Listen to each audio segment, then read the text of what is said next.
के YouTube channel पर आपका बहुत बहुत स्वागत है। आज हम लोग फायर एंड सेफ्टी की ट्रेनिंग टीवीटी में फायर एंड सेफ्टी की ट्रेनिंग करेंगे। देखिए, फायर एंड सेफ्टी की ट्रेनिंग ये फायर डिपार्टमेंट और सेफ्टी डिपार्टमेंट दोनों ही डिपार्टमेंट के थ्रू ये ट्रेनिंग कराई जाती है। वर्कर को जाकर के वर्करों को पूरा का पूरा आपको समझाना है कि अगर कहीं आग लग जाए तो वो आग को कैसे कंट्रोल करेंगे। ठीक है, तो आज इसी सब्जेक्ट पर हम लोग पूरी की पूरी बात करेंगे। ठीक है, तो चलिए शुरू करें। मैं जैसा बोल रहा हूं जस्ट ऐसा ही आपको जाकर के ट्रेनिंग अपनी साइट पर देना होता है। तो स्टार्ट करते हैं। चलिए, मैं विजय कुमार, आपका सेफ्टी सुपरवाइजर। आज मैं फायर एंड सेफ्टी की ट्रेनिंग के लिए आया हूं। देखिए, जाहिर सी बात है, साइट पर आग लग जाता है। उस आग के कंडीशन में ऐसा नहीं कि कंपनी ओनर का ही नुकसान होता है। कंपनी ओनर का नुकसान के अलावा नुकसान हमारे भी होते हैं, हमारी साइट का भी नुकसान होता है। जाहिर सी बात है, अगर हमारी साइट पर आग लग जाए तो 4-6 दिन, 10 दिन, 15 दिन के लिए साइटें बंद हो जाएंगी, हमारा काम बंद हो जाएगा। जाहिर सी बात है कि हमारी दिहाड़ी मिलना बंद हो जाएगी। हो सकता है उस आग की चपेट में हमारा कोई दोस्त, हमारा सगे वाला, हमारा कोई रिश्तेदार काम कर रहा हो, या हो सकता हम खुद उस आग की चपेट में आ जाएं। आग किसी का दोस्त नहीं है, तो इस चीज को हमेशा ध्यान रखना है कि अगर कहीं भी आग दिखाई दे तो हमें उस आग को जल्द से जल्द बुझाने के लिए प्रयास करना है। ठीक है, तो आज हम लोग आग को कैसे बुझाना है, आग के कंडीशन में हमें क्या करना चाहिए, ये सारी चीजें हमें समझने की जरूरत है। देखिए, जब भी कभी आग लग जाए तो आपको क्या करना है, जोर जोर से चिल्लाना, आग आग आग, ताकि सबको पता चले कि आग लग गई है। कभी भी आग को देख करके चुपचाप वहां से भागने की कोशिश नहीं करनी है। ज्यादा से ज्यादा वहां पर चिल्ला करके आवाज लगानी है, भीड़ को इकट्ठा करना है। ठीक है, अगर संभव है तो जगह जगह पर फायर अलार्म लगाए गए हैं। अगर संभव है तो वो अलार्म में आप बजा दीजिए, जिससे कि अलार्म बजने लगेगा तो लोगों को पता चल जाएगा कि वहां पर आग लगी हुई है। ठीक है, अब जैसे ही आप लोगों को सूचना मिले कि कहीं पर आग लगी है तो आपको करना क्या है, सारे वर्करों को 3 टीम में बंट जाना है। 3 टीम में बंट जाना है। तो पहले वो लोग जो लोग आग से डर लगता है, आग नहीं बुझा सकते हैं, या कोई ज्यादा पढ़े लिखे लोग नहीं हैं, तो ऐसे लोगों को क्या करना चाहिए, तो तुरंत वहां से निकल करके असेंबली पॉइंट, सीधा असेंबली पॉइंट में चले जाना चाहिए। तो असेंबली पॉइंट क्या है, तो जहां पर हम लोग डेली सुबह में ट्रेनिंग करते हैं, जो खाली मैदान है, उस खाली मैदान में जाकर के हम लोगों को खड़ा हो जाना चाहिए और तब तक खड़े रहना चाहिए जब तक आग बुझ न जाए। जब आग बुझ जाएगी, हमें कोई आकर के खबर देगा कि आग बुझ गई है, अब आप दोबारा काम शुरू कर सकते हैं। तब हम दोबारा साइट पर आकर के अपना काम शुरू करेंगे। ठीक है, उसके बाद जो दूसरी टीम होगी, दूसरी टीम का काम क्या होगा कि इनको आपके साइट पर जगह जगह देखिए इमरजेंसी बोर्ड लगाए गए हैं। उस इमरजेंसी बोर्ड के अंदर फायर डिपार्टमेंट का नंबर, एम्बुलेंस का नंबर, सेफ्टी डिपार्टमेंट का नंबर, ऐसे ये सारे नंबर दिए गए हैं। तो इन नंबरों को आपको तुरंत फोन करना है। उनमें से किसी भी नंबर को, जरूरी नहीं कि किसी एक नंबर को, किसी भी नंबर को आप फोन करिए, उनको बताइए कि इस लोकेशन में इस जगह पर आग लग गई है, ताकि वो जल्दी से जल्दी वहां पर फायर ब्रिगेड वालों को भेज सके, फायर डिपार्टमेंट वहां पे पहुंचे और आग को बुझा सके, आग को कंट्रोल कर सके। तो आपको तुरंत करना क्या है, इमरजेंसी नंबरों पर फोन करना है, फोन करके सबको इंफॉर्मेशन देना है कि यहां पर आग लग गई है। बात समझ में आ रही है? अब इस जैसे ही आप फोन करेंगे, अगर आपने डायरेक्ट फायर डिपार्टमेंट को कॉल किया है तो फायर डिपार्टमेंट के लोग आपसे कुछ सवाल करेंगे। उसके लिए बहुत घबराना नहीं चाहिए, बड़े प्रेम से उनके सवालों का जवाब देना चाहिए। जैसे वो आपसे क्या पूछेंगे कि आपका क्या नाम है, आपका मोबाइल नंबर क्या है ना, आग किस चीज में लगी है, आग में कोई और तो नहीं फंसा है, कोई आदमी, कोई जीव जंतु, ऐसा कुछ कोई फंसा तो नहीं है ना। और उसके बाद वो आपसे पूछेंगे आग तक पहुंचने का सही रास्ता क्या है, किस रास्ते से आना रास्ता सेफ होगा, उस रास्ते के बारे में आपको बताना है। और आग का एक सही लोकेशन बताना है कि कहां पर, एग्जैक्ट जगह बताना है कि कहां पर आग लगी है। और साथ ही साथ अब वो एक आपसे लास्ट क्वेश्चन करेंगे, आग किस चीज में लगी है, आग किस चीज में लगी है। क्योंकि उनका क्या है कि जिस चीज में आग लगी होगी उसी हिसाब से वो चीजों को लेकर के आएंगे आग बुझाने के लिए। पानी की जरूरत होगी तो पानी, फोम की जरूरत होगी तो फोम, CO2 गैस की जरूरत होगी तो CO2 गैस, और डीसीपी पाउडर की जरूरत होगी तो डीसीपी पाउडर लेकर के वो आग को बुझाने के लिए आएंगे। तो उनको बिल्कुल सही चीज बताइए कि किस चीज में आग लगी है, ठीक है। और जब वो वहां से चलेंगे तो बीच बीच में आपको कॉल करते रहेंगे, फोन करते रहेंगे, रास्ता वगैरह क्लियर होता रहे। तो उनको आप तब तक सहयोग करिए आप जब तक आग बुझ न जाए, आग बुझने तक आप फायर डिपार्टमेंट को सहयोग करते रहिए, ठीक है। अब इसके बाद तीसरी टीम में जो लोग बटेंगे उन लोगों के लिए आज मैं आपको एक ट्रेनिंग दे रहा हूं, यानी ये फायर एक्सटिंग्विशर, ये सारे फायर एक्सटिंग्विशर जो आप देख रहे हैं, ये लाल वाले सिलेंडर, ये आग बुझाने के लिए यूज किया जाता है। लेकिन अब हमको ऐसा सोचना पड़ता है कि ये तो सारे ही आग बुझा देंगे, तो एक ही क्यों नहीं रखा गया, ये अलग अलग 4-5 प्रकार के क्यों रख दिए। ऐसा भी हो सकता है कि एक ही रख दिया जाए, वही सब काम कर ले, अलग अलग क्यों रखने की जरूरत है। तो इसके लिए आपको सबसे पहले समझना पड़ेगा आग का प्रकार, कि आग कितने प्रकार की होती है। तो देखते रहिए, ये समझिए कि आग जो है वो 4 प्रकार के, class A, class B, class C और क्लास डी। क्लास ए के अंदर में लिक्विड फायर, क्लास ए के अंदर में सॉलिड फायर यानी ठोस पदार्थ की आग आती है, जैसे लकड़ी, कोयला, जूट, कपड़ा, कागज। अगर इनमें आग लगे तो उसको क्लास ए बोला जाता है। क्लास बी बोलो तो लिक्विड फायर यानी डीजल, पेट्रोल, केरोसिन, इनमें आग लगे तो जाहिर सी बात है वो क्लास बी की आग है। और क्लास सी यानी गैस फायर, अगर किसी भी तरह की गैस, LPG, CNG या अगर कोई भी गैस हो, यदि इनमें आग लगे तो उसको क्लास सी की आग बोला जाता है।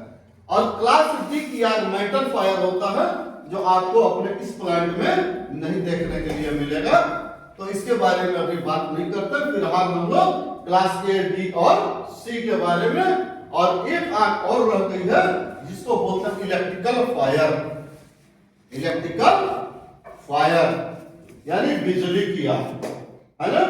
तो इन चारों आगों को बुझाने के लिए हम लोग इन्हीं के बारे में आज बात करेंगे कि ये आग हम लोग कैसे बुझा सकते हैं, ठीक है।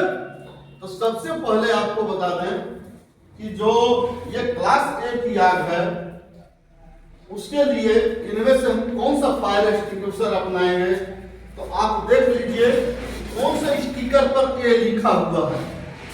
इस स्टिकर पर ए लिखा हुआ है, जाहिर सी बात है वो क्लास ए के लिए है, यानी लकड़ी, दूध, कोयला, कपड़ा, कागज, रबर, प्लास्टिक, इनमें अगर आग लग जाए तो वहां पर इसका उपयोग किया जा सकता है ना। यानी जैसे कि देखिए इसमें भी क्लास ए लिखा होगा और इस एक्सटिंग्विशर में भी क्लास ए लिखा होगा, है ना। उसके बाद बात करते हैं क्लास बी। क्लास बी जैसा कि liquid fire, petrol, diesel, kerosene, paint, cooking oil, ये सभी जो है क्लास बी की आग है। उसके लिए देख लीजिए जिन जिन एक्सटिंग्विशरों पे बी लिखा है, जाहिर सी बात है उन सभी का उपयोग कर सकते हैं, यानी बी सारे में लिखा है तो बी के लिए हम इनमें से कोई भी एक्सटिंग्विशर का उपयोग कर सकते हैं, ठीक है। उसके बाद क्लास सी। क्लास सी बोलो तो गैस या इलेक्ट्रिकल, गैस या इलेक्ट्रिक फायर, जिसमें सी लिखा है आप गैस पे भी यूज कर सकते हैं और उसको इलेक्ट्रिक पर भी यूज कर सकते हैं, ठीक है। तो सी के लिए देख लीजिए कि इसमें कौन कौन सी है, एक ये होगा आपका और एक ये होगा, ये भी है ना। ये तीन एक्सटिंग्विशर ऐसे हैं जिनको आप क्लास सी पर भी यूज कर सकते हैं, है ना। और इलेक्ट्रिक फायर पर भी इनका यूज कर सकते हैं, ठीक है। तो यूज तो आपको समझ में आएगा कि किस पे कौन सा यूज करना है। तो थोड़ा सा यूज करना कैसे है, इसको चलाना कैसे है, थोड़ा सा उस चीज को समझते हैं, ठीक ना। तो एक एक करके सारे एक्सटिंग्विशर के बारे में हम लोग समझना शुरू करते हैं। चलिए तो सबसे पहले इस एक्सटिंग्विशर की बात करते हैं। ये एक्सटिंग्विशर है डीसीपी पाउडर का एक्सटिंग्विशर है। इसको जब आप चलाएंगे तो इसमें से पाउडर निकलेगा, ठीक है। और इसमें जैसा कि लिखा है बी और सी, यानी तेल की आग, गैस की आग और बिजली की आग, वो आग ये बुझाएगा। देखिए इस आग को बुझाने के लिए आपको करना क्या है, जब भी कभी आग लगती है तो ये एक्सटिंग्विशर कहीं ना कहीं आपके दीवार पर लगाया गया होगा। आपको करना क्या है, एक्सटिंग्विशर को सीधा निकालना है, नीचे रखना है और इस पे पैर लगाना है पीछे, और एक्सटिंग्विशर के पीछे ऐसा अपना हाथ लगाना है, सीधा उठा करके इसको कंधे पे लीजिए और लेके दौड़ते हुए फायर सीन पर पहुंचिए जहां पर आग लगी हुई है। फायर सीन पर पहुंच करके धुएं को देखिए, धुआं किधर उड़ रहा है। जाहिर सी बात है अगर धुआं इधर जा रहा है तो हमको दूसरी साइड में खड़ा होना है। खड़े होकर के कम से कम एक अंदाज लगा लीजिए 3 से 4 मीटर की दूरी बना करके फिर से उसी पोजीशन में खड़े हो जाइए। नोजल को आग की तरफ कीजिए, अपने चेहरे को हटा करके, यह है इसका सेफ्टी क्लिप। यहां से सेफ्टी क्लिप को निकाल लीजिए और निकालने के बाद इसके ऊपर चोट मारिए। जैसे ही आप इसके ऊपर चोट मारेंगे यहां से पाउडर निकलने लगेगा। सीधा लेकर के आपको क्या करना है, आग बुझाना है, ठीक है।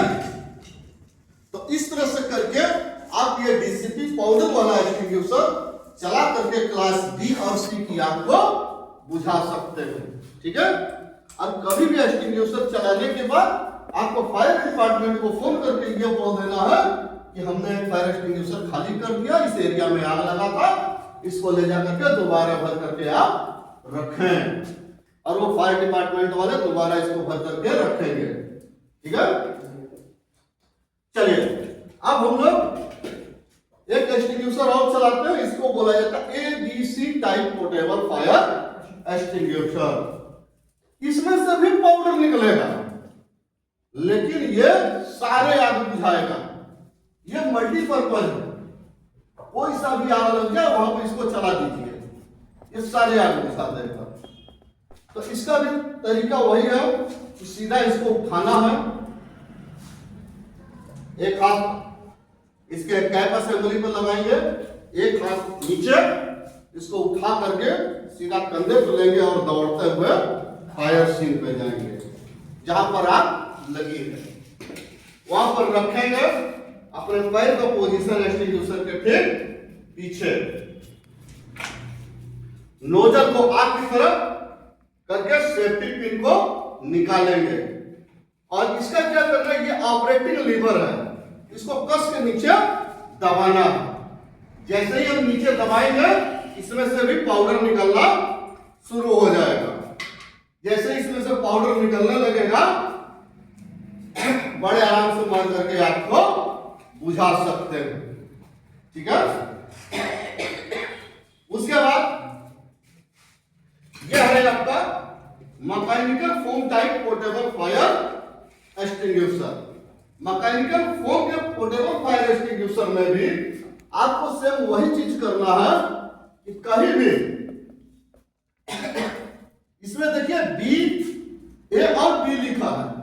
ए और बी की आग अगर कभी भी लगेगी तो ये फोम टाइप, जैसा कि साबुन में झाग होता है ना, झाग, उस टाइप के इसमें से झाग निकलेगा और उस झाग से, उस फोम से आग को बुझाने का काम किया जाता है।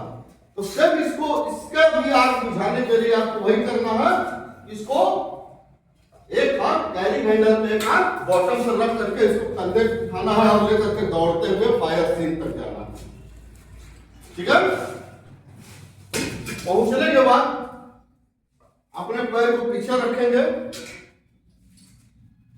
डिस्चार्ज नोजल को सीधा आग की तरफ और इसका सेफ्टी क्लिप निकालेंगे। सेफ्टी क्लिप निकाल करके अपने फेस को बचाते हुए इसके प्लंजर नॉट पर चोट करेंगे। जैसे ही आप चोट करेंगे यहां से झाग निकलना शुरू हो जाएगा और उसको तेल की आग पर मार करके बड़े आराम से तेल की आग को बुझा सकते हैं। तो ऐसा करके आप इसका भी उपयोग कर सकते हैं। अब हमने एक चीज आपको यह नहीं बोला कि देखिए, जैसा कि हम लोग एक्सटिंग्विशर को ऐसा ही क्यों उठाते हैं, ऐसे लेकर के भी तो दौड़ सकते हैं, लेकर के ऐसे दौड़ जाए तो नहीं, ऐसा नहीं करना है। अगर ऐसे लेके आप दौड़ रहे हैं हो सकता है कि आपका पैर यहाँ पे टकरा जाए। जैसे ही टकराएगा तो होगा क्या, हम गिर जाएंगे, हमें चोट आ जाएगी। बात समझ में आ रहा? अगर हमें चोट आ जाएगी तो जाहिर सी बात है आग भी नहीं बुझा पाएंगे और इंजरी अलग से हो जाएगी, है ना। चलिए एक लास्ट एक्सटिंग्विशर बच गया, इसको भी समझते हैं। यह एक्सटिंग्विशर है हमारा CO2 गैस। बोलो तो इसके अंदर से CO2 गैस निकलेगा। यह सबसे अच्छा आग बुझाने के लिए बिजली की आग के लिए होता है। इससे बिजली की आग बहुत अच्छे से बुझाई जाती है। बिजली की आग पर ज्यादातर इसका यूज कर सकते हैं आप। ठीक है, तो कभी भी अगर बिजली वगैरह की आग लगे तो तुरंत आपको क्या करना है, इस एक्सटिंग्विशर को उठाना है और सीधा ले करके उस पैनल तक भागिए जहां पर वो आग लगी हुई है। पैनल हो, स्विच बोर्ड हो, केबल हो, ले जाकर के वहां पर सीधा रखिए। रखने के बाद इसका ये डिस्चार्ज हॉर्न है, डिस्चार्ज हॉर्न, इसको सीधा आग की तरफ कीजिए। आग की तरफ करने के बाद इसमें देखिए ये सेफ्टी पिन है, सेफ्टी पिन को निकालिए। निकालने के बाद इसके इस वाल्व को क्या करना है, आपको घुमाना है कस करके। जैसा नल की टोटी घुमाते हैं वैसा कस के घुमाइए। घुमाने के साथ ही यहां से बड़ा तेज आवाज के संग गैस निकालना शुरू होगी। तो बहुत घबराना नहीं है, एक्सटिंग्विशर को फेंक करके भागना नहीं है, वो केवल आवाज इसके कारण से कर रहा है, इसमें गैस टकरा रही इसके कारण वो आवाज कर रहा है। तो घबराने की कोई जरूरत नहीं है। आप आराम से इसको पकड़ करके आग के ऊपर, आग से 1 से 2 मीटर की दूरी पर रख करके बड़े आराम से आपको बुझा सकते हैं। ठीक है, इस तरह से करके आप इन एक्सटिंग्विशरों का उपयोग करिए। उपयोग करने के बाद जैसे ही ये खाली हो जाए तुरंत फायर डिपार्टमेंट को कॉल करके ये बताइए कि आपके सर एक्सटिंग्विशर खाली हो गए, हमने आग बुझा दिया है, आग लगी थी, आग हमने बुझा दिया और ये एक्सटिंग्विशर खाली हो गया है, ताकि सही समय रहते फायर डिपार्टमेंट वाले इसको वापस भर करके रख दें। समझ में आ रही है? तो आपको इस तरह से करके जो तीसरा टीम है उसको आग बुझाना है। कभी भी ऐसा नहीं करना है कि आग देख करके और भाग जाए, आग को न बुझाएं। किसी छोटे मोटे आग को भी हल्के में मत लीजिए। मान लीजिए हम वेल्डिंग कर रहे हैं, गैस कटिंग कर रहे हैं, अदरवाइज कोई भी ऐसा काम कर रहे हैं जिससे थोड़ी थोड़ी चिंगारी चली गई, किसी सुलगते हुए जूट वगैरह पे गिर गया, जूट वगैरह थोड़ा सुलग रहा है, गत्ते वगैरह सुलग रहे हैं, तो इनको हल्के में लेने की आवश्यकता नहीं है। जैसे ही आप यहाँ से छुट्टी करके चले जाएंगे तो हो सकता है कि वो आग धीरे धीरे भड़क जाए, वो छोटी सी आग एक बड़ा रूप ले ले, पूरे के पूरे प्लांट को जला दे। तो कभी भी इसको कभी हल्के में लेने की आवश्यकता नहीं है। आप खुद बुझाइए, लोगों को बताइए, नहीं हो सकता आप फायर डिपार्टमेंट को कॉल कीजिए, जगह जगह बोर्ड लगे, वो आकर के उस आग को बुझाएंगे। लेकिन इस पे एकदम सख्त रहना है, इसको एक अपना बहुत बड़ा दुश्मन समझ करके रखिए। ये आपका बहुत बड़ा दुश्मन है जो आपका नुकसान करेगा, ठीक है? तो ऐसे कंडीशन में आपको फायर के लिए ये सारी चीजें करनी है। तो मैं समझता हूं कि मेरी बातें आप लोगों को समझ में आई होंगी। जय हिंद, जय सेफ्टी। तो इस तरह